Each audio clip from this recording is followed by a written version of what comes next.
우리가 함께 나눌 말씀은 열왕기상 15장 25절부터 32절까지의 말씀입니다. 북이스라엘의 두 번째 왕은 여로보암의 아들이었던 나답이었습니다. 그가 이스라엘 다스린 기간은 2년으로 매우 짧습니다. 그가 어떤 왕이었는지 아주 짧게 이야기하고 있는데 그는 하나님 보시기에 악을 행한 왕이었다고 그에 대해서 평가합니다. 그는 아버지 여로보암의 길을 따른 왕이었습니다. 아버지 여로보암의 길은 우상 숭배로 이끌어가는 길이었고 그것은 자기 자신뿐만 아니라 자신이 다스리던 이스라엘 백성들을 죄악에 빠뜨리는 길이기도 했습니다. 결국 나답은 그 아버지의 악한 길을 끊어버리지 못하고 아버지를 따라 길을 걸어갔습니다. 결국 그는 아이야의 아들인 바아사에 의해서 살해당하게 됩니다. 그런데 바아사는 나답뿐만 아니라 여로보암의 자손들은 한 명도 빠짐없이 모두 죽이게 됩니다. 사실 나답과 여로보암의 자손들의 죽음은 이미 앞부분에 예언이 되었던 이야기이죠. 여로보암의 아내가 아이야를 찾아갔을 때 아이야가 여로보암의 아내에게 해주었던 이야기입니다. 그 말씀이 선포된 지 오래지 않아서 하나님은 바아사를 통해서 하나님의 말씀을 이루신 것을 오늘 본문이 이야기해주고 있습니다. 말씀을 보면서 그런 생각을 했는데 하나님이 여로보암을 왕으로 세우셨을 때 어떤 마음이셨을까 하는 것입니다. 하나님은 여로보암에게 무엇을 기대하셨을까? 하나님은 다윗과 같은 새로운 왕조의 길을 여로보암에게 약속하셨습니다.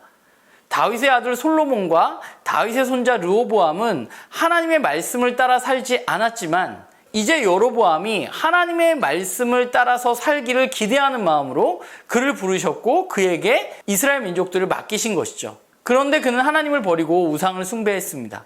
그리고 그의 아들이었던 나답도 아버지의 길을 벗어나지 못하고 아버지를 따라서 우상을 섬기고 하나님 보시기에 악을 행한 것이죠. 사실 나답의 이야기는 아버지 여로보암의 삶과 매우 깊게 연관되어져 있습니다.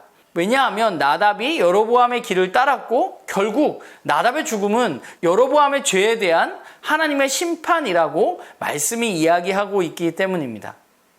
여로보암이라는 인물은 하나님의 기대 속의 왕이 되었지만 그러나 여로보암이라는 이름은 이제 죄의 상징이 되어버렸습니다. 다윗의 길이 선한 길이라면 여로보암의 길은 악한 길, 하나님은 떠난 길을 이야기합니다. 누구의 길을 따라 살아갈 것인가 하는 것은 각자의 선택이겠죠. 하나님의 말씀을 따라 살 것인가? 하나님을 벗어나서 자기의 마음대로 살아갈 것인가? 그것은 자신의 선택입니다. 그런데 오늘 분명히 말씀이 이야기하고 있는 것은 하나님을 떠난 죄악의 길의 결과는 심판이라는 사실을 본문이 이야기하고 있는 것을 우리는 기억해야만 합니다. 저와 여러분이 어떤 길을 따라서 살아갈 것인가? 우리 스스로 결정할 수 있는 것이죠. 그렇기 때문에 우리는 누구의 핑계도 될 수 없습니다. 유다왕 아사는 아버지 아비암의 길을 버리고 하나님 보시기에 선한 길을 살았습니다. 우상을 섬긴 집안이었지만 그러나 할머니를 폐위시키면서까지 그는 그것을 끊어버리고 하나님과 관계를 맺으려고 애썼습니다. 그것이 그렇게 쉬운 일은 아니었을 겁니다. 그에게 매우 큰 결단이 필요했을 거예요. 그런데 반면 오늘 본문의 나답은 아버지의 길을 따라서 그대로 행했습니다. 아버지 때문인가? 그렇지 않습니다. 아버지 때문이 아니라 그가 선택한 것이고 그가 걸어간 길입니다. 누군가는 끈을 끊어버리는 삶을 살지만 누군가는 그렇지 못한 삶을 사는 것이죠. 어쩔 수 없다고 말할 수 있을지 모르지만 어쩔 수 없는 것이 아닌 것입니다.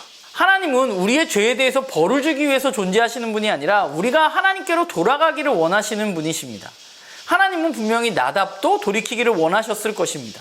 그가 돌이키지 않고 그냥 아버지의 길을 따라 걸었던 것뿐입니다. 우리도 우리가 가야 할 길을 선택할 수 있습니다. 하나님의 말씀을 따라 살 수도 있고 하나님을 벗어나서 떠나서 살아갈 수도 있습니다. 오늘 본문을 보면서 우리가 기억해야 할 것은 하나님을 떠난 길의 최후가 어떤 것인가 하는 것을 우리는 바라볼 수 있는 것이겠죠. 물론 하나님을 떠난 길이 그 비참한 최후를 바라보면서 그것 때문에 우리가 두려워하면서 하나님의 말씀을 따라야 하진 않지만 그러나 우리는 그 사실을 잊어서는 안 되는 것입니다. 우리는 하나님의 없는 삶의 비참함을 알아야만 하고 또한 하나님의 말씀을 따라서 살아가는 것의 풍성함도 알아야 하는 것이죠. 바라기는 저와 여러분이 하나님의 말씀을 따라서 걸어가기를 선택하는 그런 우리 모두가 되기를 간절히 소망합니다.